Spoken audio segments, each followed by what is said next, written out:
ಕೋಲಾರದಲ್ಲಿ ಮೂಲೆಗೆ ಬಿದ್ದ 108 ಆಂಬ್ಯುಲೆನ್ಸ್ಗಳು ಸೂಕ್ತ ನಿರ್ವಹಣೆ ಇಲ್ಲದೆ ಗುಜರಿಗೆ ಹಾಕುವುದಕ್ಕೆ ಸಿದ್ಧತೆ ನಡೆದಿದೆ.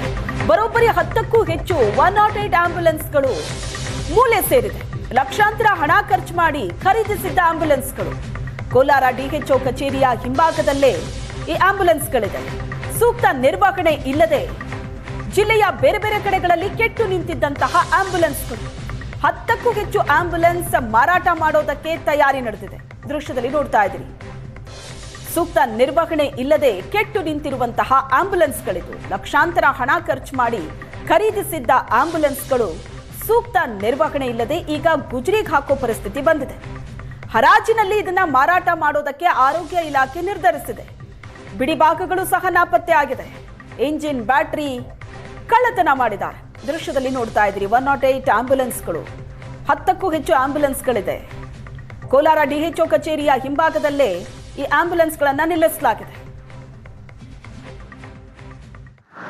ರಾಜ್ಯದಲ್ಲಿ 108 ಆಂಬ್ಯುಲೆನ್ಸ್ಗಳಿಗೆ ಸಾಕಷ್ಟು ಡಿಮ್ಯಾಂಡ್ ಇರತಕ್ಕಂಥದ್ದು. ಅಂದರೆ ಸಮಯಕ್ಕೆ ತಕ್ಕಂತೆ ಆಂಬ್ಯುಲೆನ್ಸ್ಗಳು ಸಿಗ್ತಾ ಇಲ್ಲ ಅನ್ನುವಂತಹ ಅಲ್ಲಲ್ಲಿ ಆರೋಪಗಳು ಸಹ ಕೇಳಿಬರ್ತಾ ಇದೆ. ಆದರೆ ಎಷ್ಟೋ ಆಂಬ್ಯುಲೆನ್ಸ್ಗಳು ಈಗ ಕೆಟ್ಟು ಗುಜರಿ ಸೇರ್ತಾ ಇರ್ತಕ್ಕಂಥದ್ದು ಸಹ ವಿಪರ್ಯಾಸ.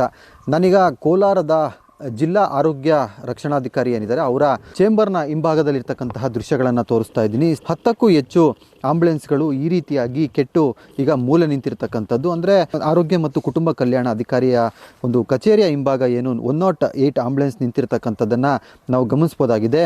ಅವರೇ ಆ ಒಂದು ಬ್ಯಾನರ್ಗಳಲ್ಲೂ ಸಹ ಮೆನ್ಷನ್ ಮಾಡಿದ್ದಾರೆ. ಅಂದರೆ 108 ಆಂಬ್ಯುಲೆನ್ಸ್ ಅನುಪಯುಕ್ತ ಆಂಬ್ಯುಲೆನ್ಸ್ ವಾಹನಗಳು, ಅಂದರೆ ಇದು ಯಾವುದೇ ರೀತಿಯಾಗಿ ಉಪಯೋಗಕ್ಕೆ ಬರೋದಿಲ್ಲ ಅನ್ನುವಂಥದ್ದು.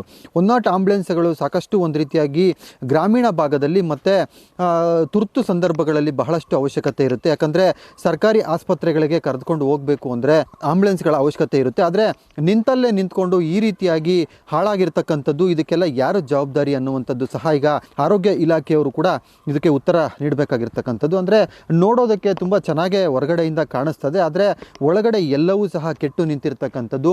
ಒಂದೊಂದು ವಾಹನಗಳಿಗೆ ಲಕ್ಷಾಂತರ ರೂಪಾಯಿ ಖರ್ಚು ಮಾಡಿ ಸರ್ಕಾರ ಇನ್ವೆಸ್ಟ್ ಮಾಡಿ ಸಾರ್ವಜನಿಕರ ಬಳಕೆಗೆ ಮಾಡಿರ್ತಕ್ಕಂಥದ್ದು. ಇದ್ರ ನಡುವೆ 108 ಆಂಬ್ಯುಲೆನ್ಸ್ಗಳು ಈ ರೀತಿಯಾಗಿ ಒಂದು ರೀತಿಯಾಗಿ ಗುಜರಿಗೆ ಸೇರ್ತಾ ಇರ್ತಕ್ಕಂಥದ್ದು ವಿಪರ್ಯಾಸ. ಯಾಕಂದರೆ ನೀವು ಗಮನಿಸ್ತಾ ಇದ್ದೀರಾ, ಕೆಲವೊಂದು ಆಂಬ್ಯುಲೆನ್ಸ್ಗಳಿಗೆ ಇಂಜಿನ್ ಸಹ ಕಾಣಿಸ್ತಾ ಇಲ್ಲ. ಅಂದರೆ ಇಂಜಿನ್ಗಳನ್ನು ಯಾರು ಕದ್ಕೊಂಡು ಹೋಗಿದ್ದಾರೆ ಅನ್ನುವಂಥದ್ದು ಸಹ ಇಲ್ಲಿ ಪ್ರಶ್ನೆ ಉದ್ಭವ ಆಗುತ್ತೆ. ಯಾಕಂದರೆ ಕೆಟ್ಟು ನಿಂತು ಒಂದು ಕಡೆ ಇದ್ದಂಥ ಸಂದರ್ಭದಲ್ಲಿ ಕಳ್ಳರ ಕಾಟವು ಸಹ ಅಲ್ಲಲ್ಲಿ ಇರ್ತಕ್ಕಂತಹ ಹಿನ್ನೆಲೆಯಲ್ಲಿ ಈ ಒಂದು ಇಂಜಿನ್ಗಳನ್ನೇ ಕದ್ಕೊಂಡು ಹೋಗಿದ್ದಾರೆ. ಅಂದರೆ ಎಷ್ಟರ ಮಟ್ಟಿಗೆ ಇದರ ರಕ್ಷಣೆ ಇತ್ತು ಅನ್ನುವಂಥದ್ದನ್ನು ಸಹ ಇಲ್ಲಿ ನಾವು ಗಮನಿಸ್ಬೋದಾಗಿರ್ತಕ್ಕಂಥದ್ದು. ಅಂದರೆ ಇಂಜಿನ್ ಕದ್ಕೊಂಡು ಹೋಗೋವರೆಗೂ ಏನು ಮಾಡ್ತಾ ಇದ್ರು ಅನ್ನುವಂಥದ್ದು ಸಹ ಇಲ್ಲಿ ಕಾಡುವಂತಹ ಪ್ರಶ್ನೆ. ಬ್ಯಾಟ್ರಿಗಳನ್ನು ಸಹ ಇಲ್ಲಿ ಕದ್ಕೊಂಡು ಹೋಗಿರ್ತಕ್ಕಂಥದ್ದು, ಇದಕ್ಕೆ ಯಾರು ಜವಾಬ್ದಾರಿ ಅನ್ನುವಂಥದ್ದನ್ನು ನಾವಿಲ್ಲಿ ಪ್ರಶ್ನೆ ಮಾಡಬೇಕಾಗುತ್ತೆ. ಸಂಬಂಧಪಟ್ಟಂತಹ ಇಲಾಖೆಯವರು ಈಗ ಸದ್ಯ ಅಂದರೆ DHO ಶ್ರೀನಿವಾಸ್ ಏನಿದ್ದಾರೆ ಅವರು ಈಗ ಮೂಲೆ ಸೇರಿರ್ತಕ್ಕಂತಹ ಆಂಬ್ಯುಲೆನ್ಸ್ಗಳನ್ನೆಲ್ಲ ತೆಗೆದುಕೊಂಡು ಬಂದು ಇಲ್ಲಿ ಒಂದು ಕಡೆ ಸಂಗ್ರಹ ಆಗಿದ್ದಾರೆ.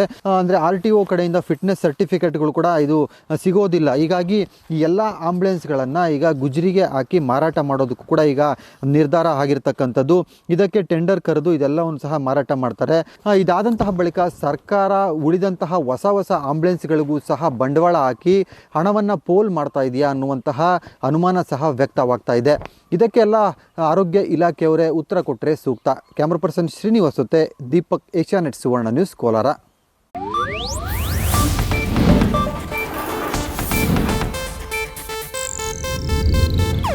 ಇದು ಏಷ್ಯಾನೆಟ್ ನ್ಯೂಸ್ ನೆಟ್ವರ್ಕ್ ಪ್ರಸ್ತುತಿ.